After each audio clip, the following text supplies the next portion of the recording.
வணக்கம்.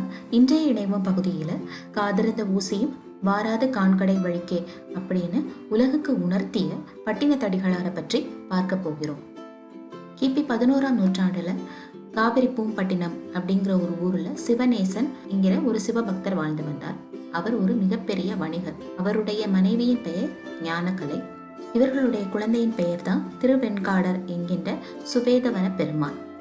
இது யாரோட பெயர் அப்படின்னா, சிவநேசன் ஒரு சிறந்த சிவபக்தர் இல்லையா, அதனால அவர் திருவெண்காட்டில் இருக்கிற ஈசனோட பெயரையே தன்னுடைய குழந்தைக்கும் வச்சிட்டார். இந்த சிவநேசன் எப்படிப்பட்ட ஒரு வணிகர் அப்படின்னா, அந்த காவிரி பூம்பட்டினத்தை ஆண்டு வந்த சோழ நாட்டு அரசருக்கு ஈடாக நிறைய சொத்துக்களை கொண்டிருந்தார்.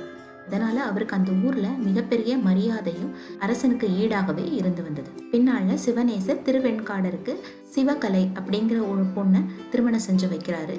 அதே மாதிரி அவர் தன்னுடைய பொண்ணுக்கும் திருமணம் பண்ணி வச்சிடறாரு.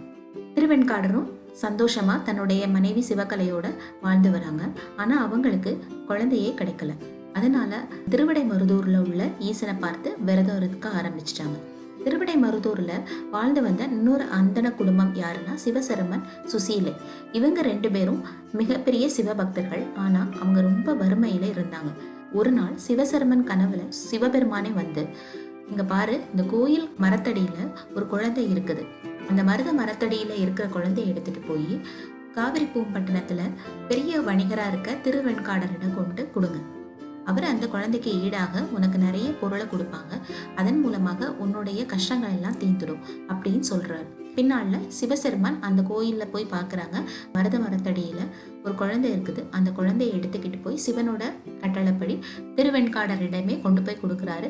தன்னுடைய கனவை பத்தியும் சொல்றாரு. சிவனோட கட்டளை அப்படிங்கிறத தெரிஞ்சுக்கிட்டு திருவெண்காடரும் அந்த குழந்தைய வாங்கிக்கிட்டு மரத்தடியிலேருந்து கிடைச்சனால அந்த குழந்தைக்கு மருதவாணன் அப்படின்னு ஒரு பேரையும் வச்சு நல்ல சந்தோஷமா அந்த குழந்தைய வளர்த்துட்டு வரார்.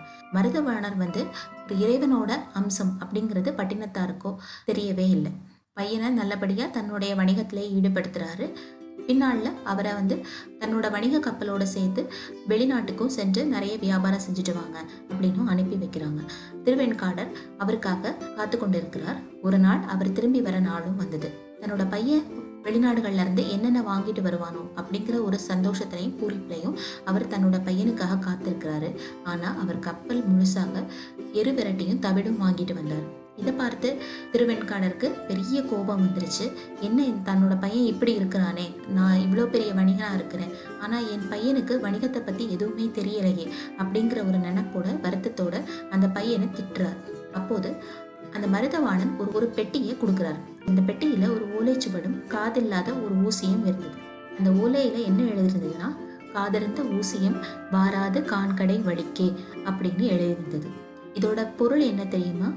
நம்ம என்னதான் சேர்த்து வச்சாலும் ஒரு காதில்லாத ஊசி கூட நம்ம இறந்த பின்னாடி நம்ம பின்னாடி வரப்போறது இல்லை.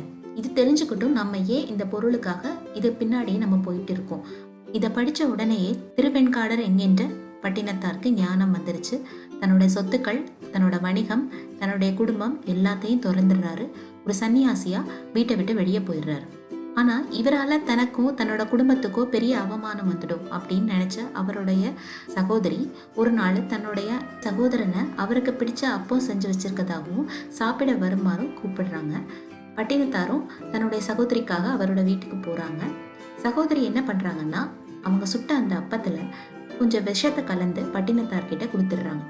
அந்த அப்பத்தை வாங்கின உடனேயே பட்டினத்தாருக்கு தெரிஞ்சு போச்சு இதுல விஷம் கலந்துருக்குது அப்படின்னு.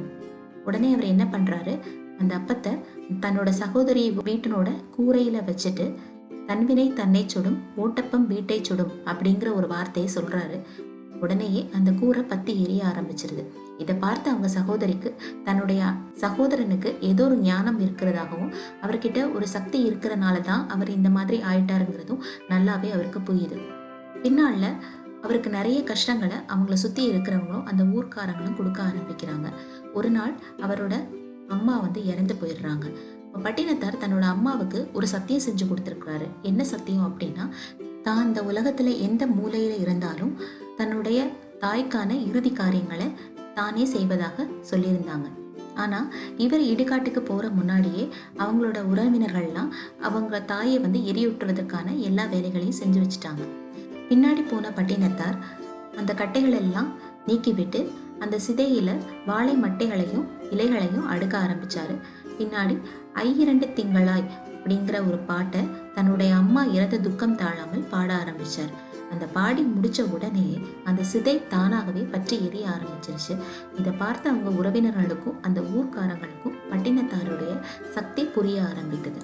இதற்கு பின்னாடியும் இந்த ஊரிலேயே இருந்தா சரிப்படாது அப்படிங்கிறத புரிஞ்சுக்கிட்ட பட்டினத்தார் காவிரிப்பூம்பட்டினத்திலிருந்து ஒவ்வொரு ஊராக சென்று ஈசனை தரிசிக்கணும் அப்படிங்கிற நோக்கத்தோட புறப்படுறாரு. ரொம்ப நாள் பயணத்துக்கு அப்புறமாக உஜ்ஜயினி நகரத்துல அங்க இருக்கிற மகாகாளேஸ்வரர் என்கிற சிவனை தரிசிக்கிறாரு. அதுக்கப்புறம் அவர் பத்திரகிரியாரை பார்த்ததும் அதன் மூலமாக நடந்த மாற்றங்களும் ஒரு சரித்திரம். அதை பற்றி அடுத்த பகுதியில் பார்க்கலாம்.